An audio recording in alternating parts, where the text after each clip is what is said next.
नमस्कार, आप देख रहे हैं द पब्लिक वर्ल्ड। आज की खास खबर के साथ हाजिर हूं और आज की खास खबर मुंबई से है।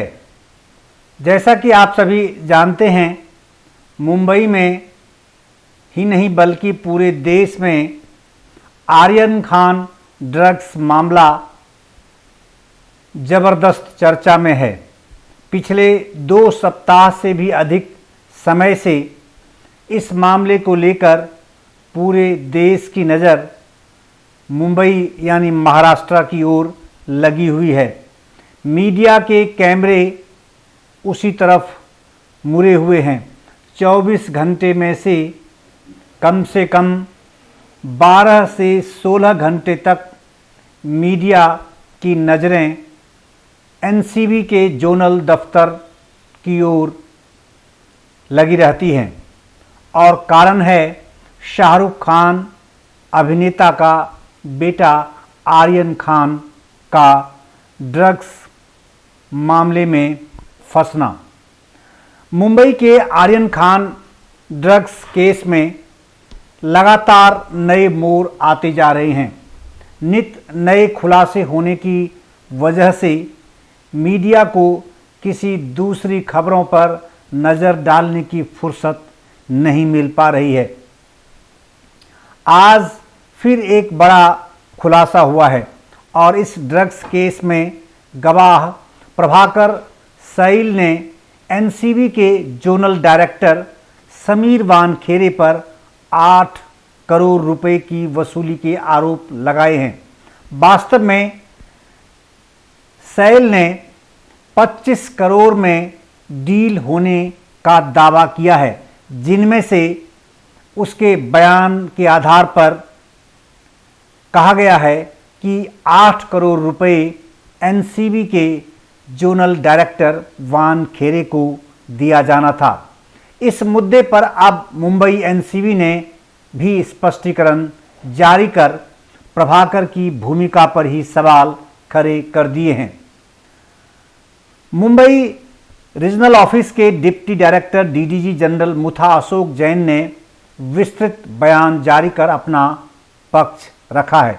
उन्होंने कहा है कि ड्रग्स केस में गवाह प्रभाकर सैल एक एफिडेविट सोशल मीडिया के जरिए संज्ञान में ला रहे हैं और वह उनकी जानकारी में आया है। उस एफिडेविट में प्रभाकर ने आर्यन खान ड्रग्स मामले वाले दिन यानी 2 अक्टूबर 2021 को अपनी गतिविधियों के बारे में पूरी जानकारी दी है। चूँकि वह इस मामले में गवाह है और अभी केस कोर्ट में पेंडिंग है, इसलिए उन्हें सोशल मीडिया के बजाय कोर्ट के सामने अपनी बात रखनी चाहिए थी। यह तो बयान एनसीबी की ओर से दिया गया है और उन्होंने सफाई दी है इस पूरे मामले पर, यानी जो आरोप लगाए गए हैं 25 करोड़ की वसूली की मांग की, उसको लेकर एनसीबी ने तत्काल एक प्रेस रिलीज जारी कर अपनी सफाई दी है। इस मामले में डीडीजी अशोक जैन ने कहा है कि इस एफिडेविट में कुछ व्यक्तियों के खिलाफ कुछ आरोप हैं जो प्रभाकर की ओर से कहा सुनी पर आधारित है। जोनल डायरेक्टर समीर वानखेड़े ने इन आरोपों का स्पष्ट रूप से खंडन किया है। क्योंकि एफिडेविट में लिखी बातें जांच से संबंधित हैं, इसलिए एनसीबी ने अपने हलफनामे को एनसीबी के डीजी को भेज दिया है और उनसे आगे की आवश्यक कार्रवाई के लिए अनुरोध किया गया है। अब चलते हैं प्रभाकर सैल के बयान की ओर कि उन्होंने अपने एफिडेविट में आखिर क्या कहा है और वो कौन है। प्रभाकर सैल आर्यन खान ड्रग्स केस में गवाह है। उसकी ओर से रविवार को कथित रूप से सोशल मीडिया पर एक एफिडेविट वायरल किया गया, जिसमें एनसीबी के जोनल डायरेक्टर समीर वानखेड़े के खिलाफ 8 करोड़ रुपए की वसूली के आरोप लगाए गए हैं। वास्तव में उस एफिडेविट में 25 करोड़ की मांग का दावा किया गया है, जिनमें से 18 करोड़ रुपए पर डील होने का भी दावा किया गया और यह भी बताया गया कि इनमें से 8 करोड़ रुपए समीर वानखेड़े को जाएंगे, जबकि 10 करोड़ रुपए कथित तौर पर अन्य दूसरे अधिकारियों को बांटे जाएंगे। प्रभाकर सैल 22 जुलाई 2021 से उस किरण गोस्वामी का बॉडीगार्ड है जो रेप पार्टी में पकड़े गए आर्यन खान को लेकर एनसीबी ऑफिस जाता दिखाई दे रहा है। उन्होंने एनसीबी के अफसरों पर और भी आरोप लगाए हैं। उन्होंने कहा है कि उनसे सादे कागज पर साइन लिए गए। वायरल हो रहे कथित एफिडेविट में प्रभाकर साइल ने आरोप लगाया है कि कोर्ट, मैं 2 अक्टूबर को किरण गोस्वामी के साथ ही था जब एनसीबी ने रेप पार्टी पर रेड की थी। रात 10:30 बजे जब गोस्वामी के बुलाने पर वे बोर्डिंग एरिया में पहुंचे, उन्होंने एक केबिन में आर्यन खान और मुनमुन धमोचा को देखा। रात के 12:30 बजे किरण गोस्वामी एनसीबी अधिकारियों के साथ आर्यन खान को सफ़ेद रंग की इनोवा कार में एनसीबी ऑफिस ले गए। प्रभाकर के अनुसार रात के 1 बजे किरण गोस्वामी ने मुझे एनसीबी ऑफिस के अंदर आने के लिए कहा, यानी प्रभाकर को एनसीबी ऑफिस अंदर आने के लिए कहा और कहा कि इस मामले में उन्हें गवाह बनाना है। जब वह ऊपर गया तो समीर वानखेड़े के कहने पर एनसीबी के ही एक अधिकारी सालेकर ने 10 ब्लैंक पेपर्स पर, यानी बिल्कुल खाली पेपर पर उनके साइन ले लिए। इसके बाद उनके आधार कार्ड की डिटेल्स भी ली गई। थोड़ी देर बाद एनसीबी ऑफिस से 500 मीटर की दूरी पर किरण गोस्वामी सैम डिसूजा नाम के शख्स से मिला। इसके थोड़ी देर के बाद गोस्वामी अपनी सफ़ेद रंग की इनोवा कार से निकला और उसके पीछे पीछे सैम डिसूजा की कार आई। आगे अपने एफिडेविट में सैल बताते हैं कि ये दोनों कार लोअर परेल की ब्रिज के पास रुकी। जब वे जा रहे थे तब गोस्वामी फ़ोन पर लगातार सैम डिसूजा से बात करता रहा था।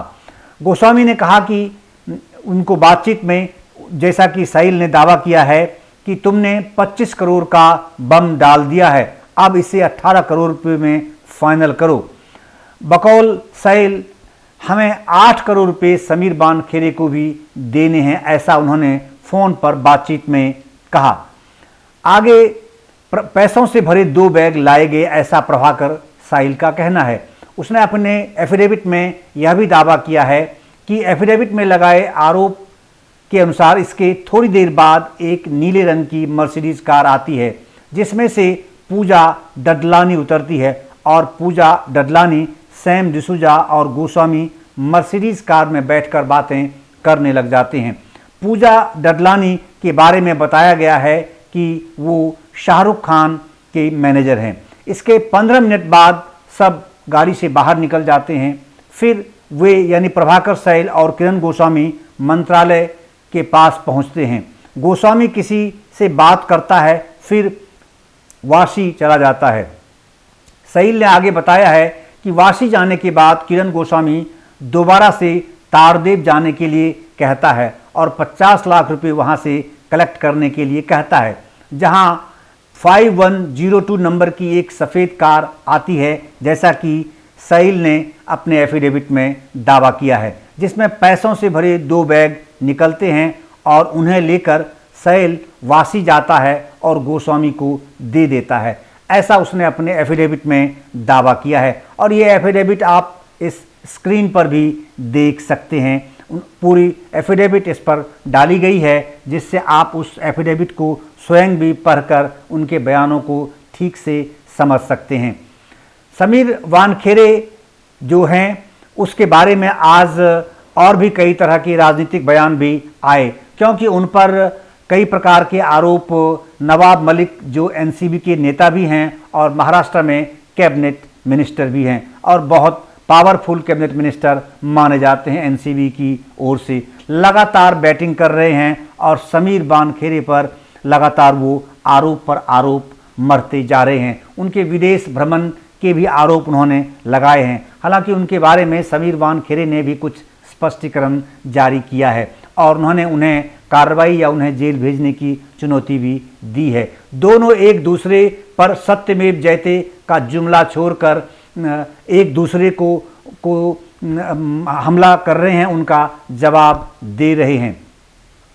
आज केंद्रीय मंत्री रामदास अठावले ने महाराष्ट्र के राज्यपाल भगत सिंह कोश्यारी से मुलाकात की और उन्होंने एनसीबी अफसर समीर वानखेड़े को सुरक्षा मुहैया कराने की भी मांग की और उन्होंने पत्रकारों से बातचीत में यह भी कहा कि उन पर खतरा है। साथ ही उन्होंने शाहरुख खान को अपने बेटे को संभालने सुधारने के लिए दूसरे किसी सुधार गृह में भेजने का सुझाव भी दे दिया। उन्होंने नसीहत भी दी साथ साथ और राज्यपाल से समीर वानखेड़े को सुरक्षा देने की बात भी उन्होंने की। उन्होंने आशंका जताई है कि उनकी जान को खतरा है।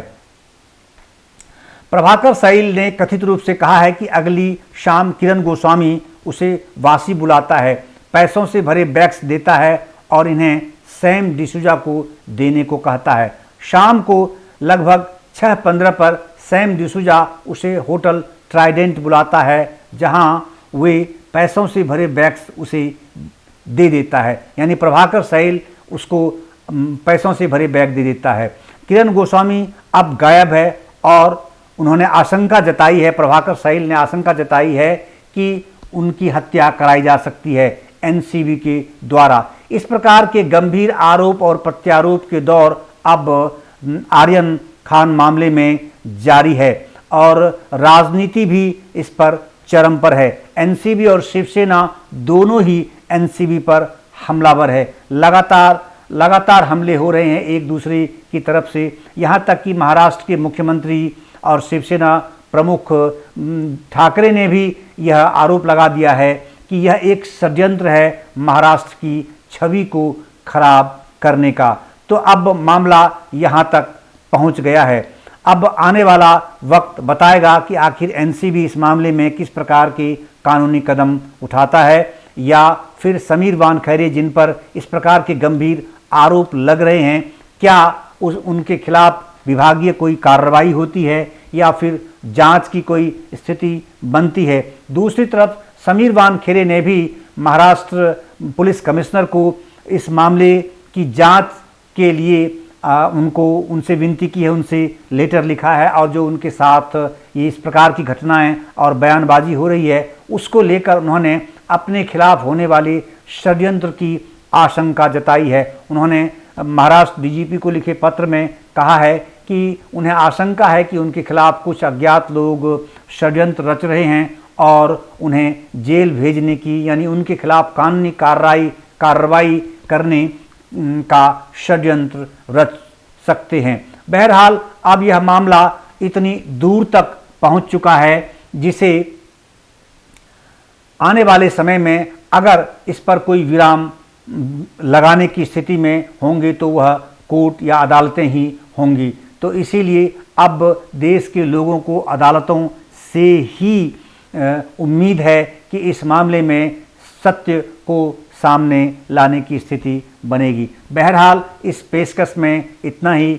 देश और दुनिया की अन्य खबरों के लिए देखते रहिए द पब्लिक वर्ल्ड। हमारे चैनल द पब्लिक वर्ल्ड को सब्सक्राइब करना न भूलें। आपका बहुत बहुत धन्यवाद।